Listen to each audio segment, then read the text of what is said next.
Fala galera, tudo bem?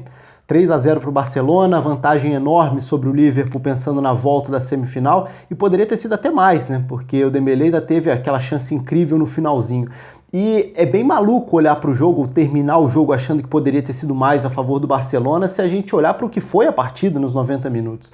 Então é um jogo daqueles estranhos, porque o placar não necessariamente é compatível ao que foi o jogo, mas é compatível ao jogador que estava em campo e que é capaz de transformar um jogo no nível de Champions, uma semifinal de Champions, em algo assim. E obviamente a gente está falando do Messi.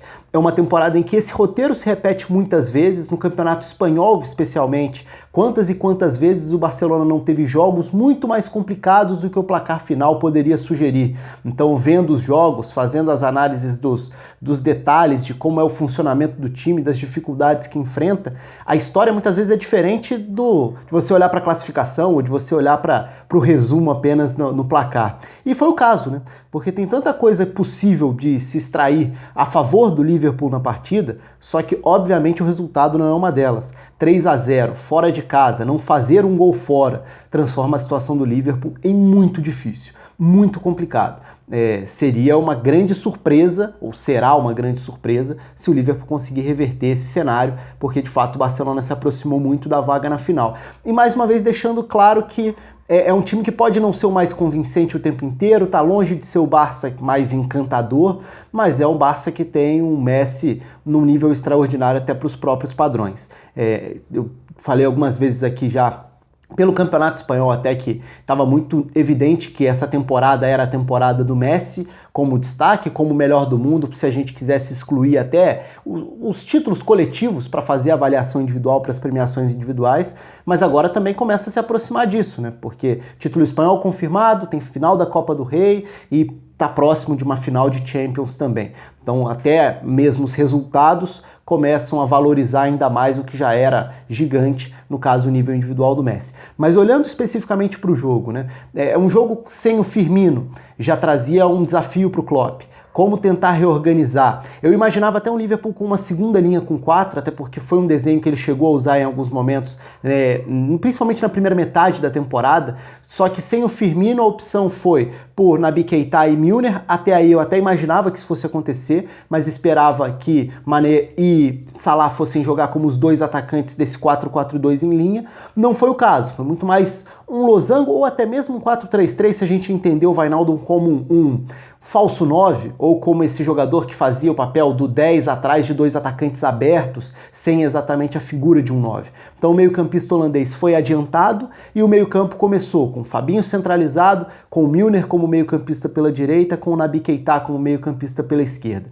Isso ajudava, principalmente pelo outro detalhe, né? O Joe Gomes na lateral direita e não o Alexander-Arnold. Essa foi a principal surpresa na escalação do Klopp, mas isso tinha muito a ver com proteger o lado do Jordi Alba. O Jordi Alba é uma das grandes ferramentas do Barcelona na temporada, então, se a gente, claro, quiser ficar restrito ao Messi, tem todo o direito, porque é o dono da festa, mas falando em estrutura, em mecânica do jogo, em mecanismos para atacar, o Jordi Alba tem um fator preponderante e esse entendimento dele com o próprio Messi acaba sendo algo que condiciona os adversários. E o Klopp começou com o Milner, que era a melhor peça para fechar esse corredor. Então, abriu mão de um lateral um pouco mais ofensivo, que seria o Alexander-Arnold, e que poderia ter problemas defensivos. O Joe Gomes fechou um pouco mais esse setor, em alguns momentos até foi tirado de posição pelo Philippe Coutinho, que arrastava o Joe Gomes para fora dessa primeira linha e permitia que o Jordi Alba fosse acionado. Num primeiro momento acompanhado pelo Milner. O grande problema foi depois, no momento em que o Naby Keita se machuca. Primeiro porque o Naby Keita tem a intensidade, a agressividade, e era um jogo disso, a própria escalação do Valverde, colocando o Arthur no banco e colocando o Vidal como titular, já indicava que ele tinha essa ideia. Era um jogo em que seria fundamental enfrentar a parte física, que é característica dos times do Klopp. Então foi de Vidal, que acabou tendo uma boa partida também. E pelo lado do campo, o Jordi Alba no primeiro momento acompanhado pelo Milner, mas quando o Naby Keita sai, pelo menos por alguns instantes, né, o time sentiu isso, porque o Milner se desloca da direita para a esquerda, onde ele terminaria o jogo, jogando ali exatamente pelo lado esquerdo desse trio de meio-campistas, e o Henderson entra pela direita. Só que o Henderson tem bem menos ocupação de espaço ali do que o Milner, principalmente quando o assunto é corredor, é fazer essa marcação na lateral. E é exatamente esse setor do gol, né? Então o primeiro gol sai justamente numa assistência do Jordi Alba, com o Henderson chegando um pouco atrasado. Depois o Henderson faria a partida dele ali pelo lado também. O Jordi Alba chegou a ter outros momentos, no final do primeiro tempo ainda foi de ultrapassagens perigosas. O Henderson ocupa uma faixa um pouco mais central do campo do que o Milner. Então nessa marcação o Alba encontrou um pouco mais de espaço para explorar.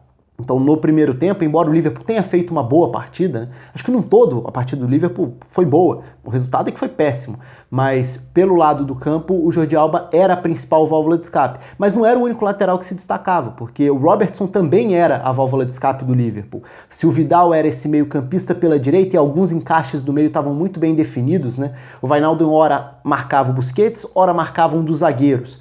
Os atacantes do Liverpool bem abertos faziam esse papel de buscarem as diagonais, tentando tirar de posição Piqué de um lado, principalmente o Lenglet do outro também, tentando atacar, no caso do Salah, as costas do Jordi Alba, e o Salah incomodou durante boa parte do jogo. Faltou efetividade, faltou produzir um pouco mais em relação às chances. Mas no segundo tempo o Liverpool chegou a ter, né? E o Ter Stegen, mais uma vez, também foi um personagem, é outro nome de destaque na temporada do Barcelona, fez algumas belas defesas, importantes defesas, evitando que o Liverpool voltasse para a partida. Então, o jogo tem momentos que a gente pode considerar a chave, né? A saída no primeiro momento do Naby Keita, a forma com que o Jordi Alba explorou essa mudança justamente no momento em que o Henderson entrava em campo, o fato do Liverpool ter até produzido, mas não ter conseguido superar também não só o Ter Stegen, mas o Piqué mais uma vez tendo uma boa exibição. O Lenglet já se firmou como um zagueiro de alto nível ao longo da temporada também. Mas o Robertson era, pelo lado esquerdo,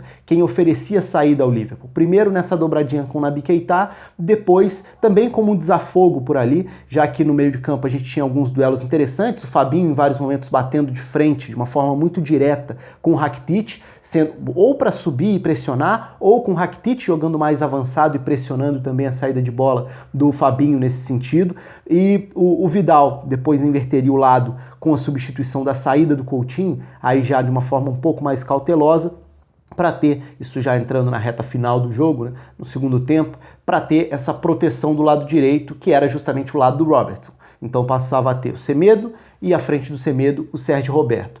E o Barcelona não encontrou muita saída no segundo tempo. É curioso porque se a gente for olhar para o mapa final de posicionamento médio da partida, a gente enxerga um Barcelona que teve apenas o seu trio de ataque, olhando para os jogadores titulares, passando a maior parte do tempo no campo de ataque. Então apenas Coutinho, Suárez e Messi, porque o resto do time passou mais tempo se defendendo, porque o Liverpool marcou avançado, pressionou, não deixou o Barcelona ter saída no segundo tempo, tanto que no momento do 2-0, era exatamente o momento em que o Liverpool conseguia esmagar a saída de bola, sufocar, amassar, por que não, o Barcelona. Claro que parece loucura falar isso num jogo que termina 3-0, mas o Liverpool teve momentos sim em que conseguiu imprimir um ritmo que deixou o Barcelona muito desconfortável.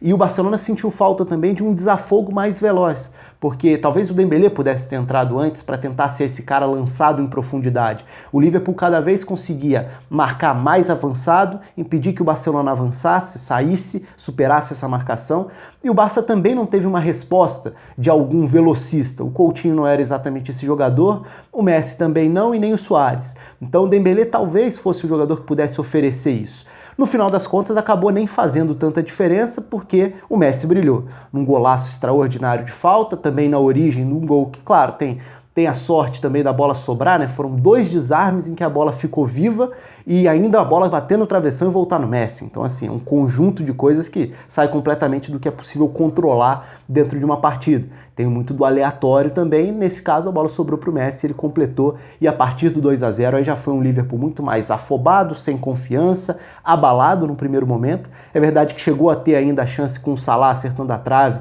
além do Rakitic salvando quase em cima da linha, isso depois do 3-0, mas ali o prejuízo já estava feito, né? Então é um jogo em que a gente pode destacar diferentes momentos, vale destacar muito a postura do Liverpool, a forma com que conseguiu marcar avançado, Obviamente, a falta do Firmino é sentida porque é quem faz essa engrenagem funcionar melhor, é quem consegue ler melhor esse posicionamento para abrir os espaços, para chegar finalizando, para alternar esses movimentos. O Wijnaldum não era esse jogador, mas até desempenhou esse papel de marcação adiantada, de tentar incomodar a zona do Busquets. Só que sem um grande poder de definição, por mais que o holandês até tenha uma chegada para cabecear, em outros momentos como elemento surpresa já explorou isso. O fato é que agora a diferença é muito grande a favor do Barcelona. Então, pensando na volta, o Liverpool vai precisar de algo próximo de um milagre se quiser passar para a final. O Liverpool tem isso no currículo, né? Se a gente lembrar principalmente da final da Champions de 2005, o Liverpool sabe o que é estar 3-0 atrás e conseguir chegar ao título depois. Mas, obviamente, isso não é fácil de repetir e o Liverpool, vamos ver como vai lidar com uma semana extremamente complicada também, de decisões, a pressão, a tensão é muito alta pensando na Premier League e ainda mais agora com essa sensação de que em uma temporada excelente, e isso não vai mudar se o time ficar sem os 2 títulos, mas uma temporada excelente pode terminar com a frustração de nenhum título, para um time que já foi o vice da temporada passada na Champions League. Pode ser vice da Premier League com a maior pontuação de um não campeão na história, dessa era moderna principalmente, e pode terminar a Champions eliminado na semi. Isso vai fazer o trabalho do Klopp ser ruim? Obviamente que não, mas é importante avaliar além dos resultados também. E até a partida de hoje é um exemplo disso, né? De como é possível sim avaliar além do resultado. O problema é que por trás de todo esse equilíbrio, de toda essa análise, tem um cara que não tá nem aí para isso, vai lá, desequilibra, decide quase sempre, que é o Messi. Foi assim mais uma vez, então conto com os comentários de vocês, curtam, compartilhem também, se inscrevam no canal. Um abraço a todos, até a próxima.